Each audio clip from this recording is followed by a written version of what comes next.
Obama begins his last year in office pushing for harder gun control. He plays all of his cards from women's suffrage to the struggles of African Americans. But is he trampling the Constitution? During his pitch, President Obama began to weep.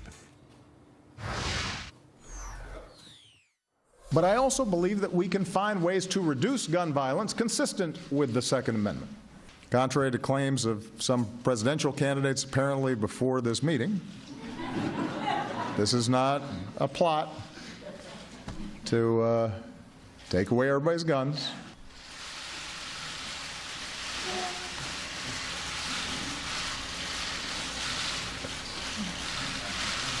Every time I think about those kids, it gets me mad.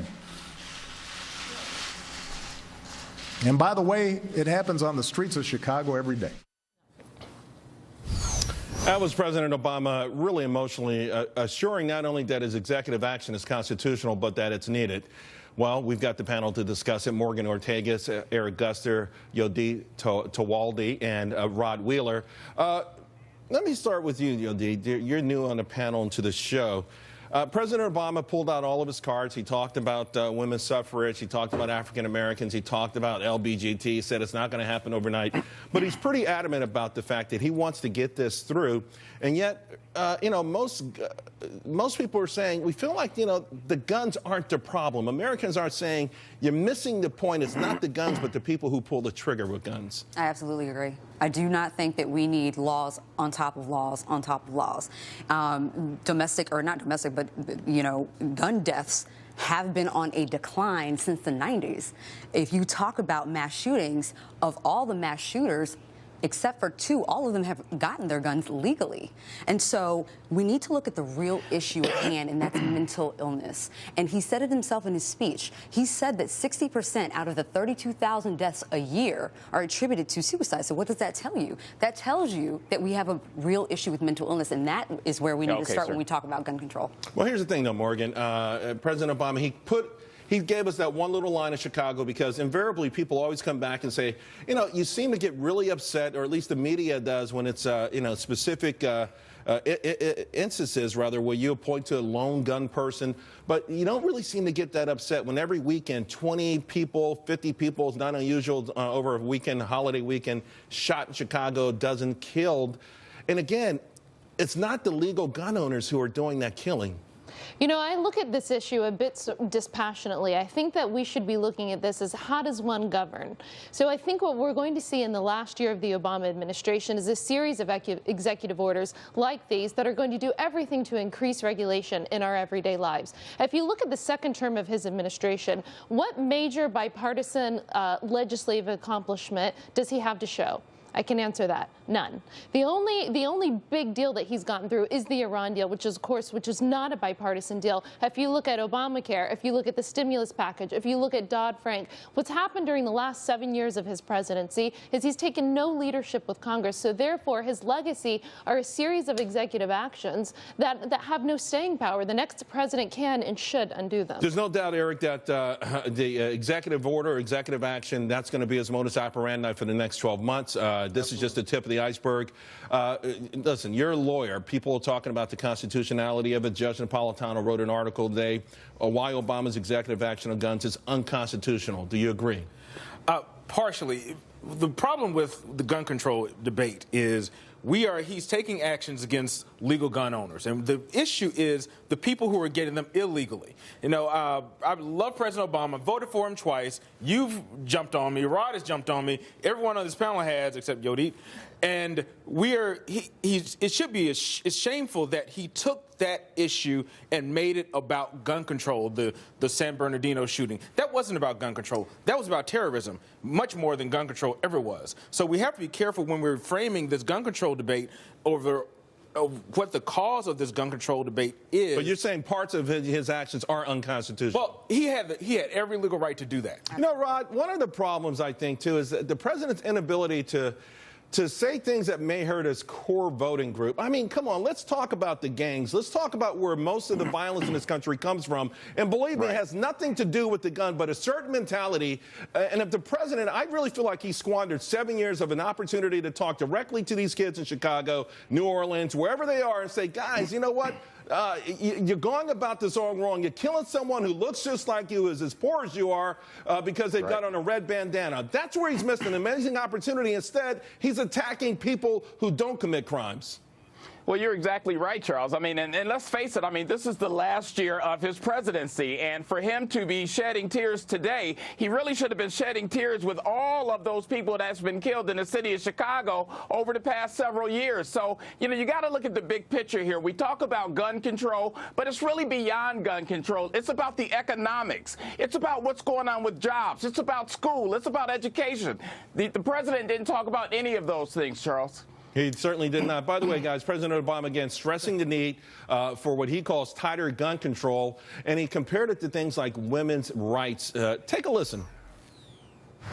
But a lot of things don't happen overnight. A woman's right to vote didn't happen overnight. The liberation of African Americans didn't happen overnight. LGBT rights, that was decades worth of work. So just because it's hard, that's no excuse not to try. All right, Yodit. I'm itching over here. What did we expect President Obama to do? Seriously, he tried to get the Congress to work, to offer proposals, legislation, came up with nothing. Now, maybe they had the same idea of not wanting to implement new laws on top of laws on top of laws, but nothing else is offered. But what do you say, though, to people who say, you're an attorney, right? You're a prosecutor. Yes. What do you say to people that say, hey, we've already got a ton of laws on the books that aren't being enforced, but also as a woman or as an African American and then an LGBT, to equate this with those issues, to me, is insulting. Well, he's saying that we're not going to resolve this issue overnight. But why would they be even argued in the same breath as those things? I mean, somehow it's tougher gun laws is on the same level as the rights for women to vote. But can we really be honest here? Is he really offering any new change? But I think if you feel as passionate as he clearly does from that video about the subject, then what you should be doing your last year is saying this is the most important thing that I'm going to work on. So I'm going to put aside my pride. I'm going to put aside everything that I feel about the Republicans in Congress, and I'm going to go forward with the bill. Congress would not. It doesn't matter. Congress would not work with President Obama. That's no matter actually what. not true. So no, that is true. Kelly Ayotte and John That is McCain. very true. Anything that President Obama says, Congress says the opposite. So he is stuck with a Congress who will not work with him. There's a proposal on the table right now from Senator Kelly Ayotte and from Senator Graham on gun control. And they asked him, they announced today when he had this legislation, they said, come out, take a look at our bill. Here's some bipartisan legislation. These are two Republican senators who are willing to work with the president on this. Most of the Republicans in Congress are not doing a fair job as far as working with the president on any measure. What did the president propose? What did the president propose? The president has proposed. Nothing. Yes, he has. He has proposed some gun control laws. I don't necessarily agree with all of them, but he has made some proposals. Well, I will point this out. We just had a spending bill, an omnibus spending bill that the Republicans passed. That was an amazing Christmas gift, if you will, to President Obama. It gave him everything that he wanted. It spends gargantuan amounts of money. That, by the way, the midterm elections, when the American public voted, they voted against that kind of stuff. So I don't know that the Republicans wouldn't work with them. Here's the thing, Rod. I just think that the president has always gone down this victimization route. And it's really hard to compromise or craft together the kind of things Morgan is talking about and also articulate the us versus them language that sort of underscores or social justice that underscores everything that he does. Well, you know, Charles, I'm going to echo everything that you just got finished saying. As an African-American person myself, let me tell you, I was kind of insulted when the president made the connection or the inference between gun control and, what we had to go through in terms of civil rights in this country. So, I think you're totally right when you talk about how the president likes to take a subject and kind of take you off of exactly what he's talking about. It's just ridiculous.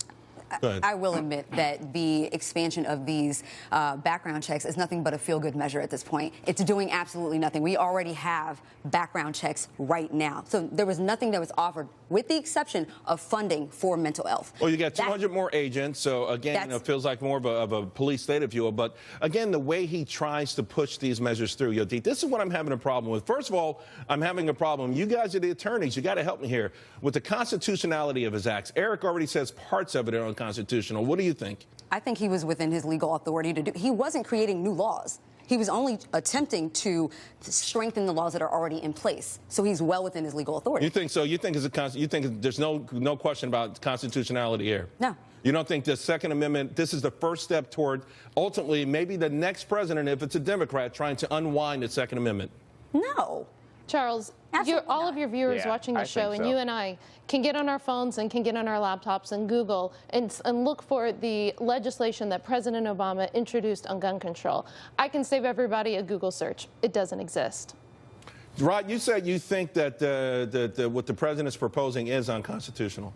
I do. I think it's a slippery slope, Charles. I mean, he's been down that path before. You know, you're starting to screw with the Second Amendment rights. Let's leave that alone. Again, let's focus on what's really causing these issues and leave the Second Amendment alone. And that's exactly what he's focused on. Now, it's just like the Obamacare. He said you can keep your health care. Well, now today he's saying you can keep your guns. Well, guess what happened with your health care? You lost it. So, you know, you got to look at that with this particular president, Charles. And Charles, you know I'm a gun toter. I love my guns, but we do need certain measures to keep guns out of the hands of certain people. That's what the president is trying to do. I don't agree with him trying to link San Bernardino into it, but that's what he's trying to do. Yeah, listen, and that's a fair thing. I like what you said, Yodit, with respect to the mental illness part. I think we all agree on that. But to Rod's point, there's something greater here. Tonight, people will be shot, perhaps killed in Baltimore, Detroit, Chicago, New Orleans, Atlanta. Has nothing to do with mental illness, and there's something else that the president's missing, and I pray that he uses his last year to be honest about it and maybe help fix it. By the way, guys, you don't want to miss Fox Business's next Republican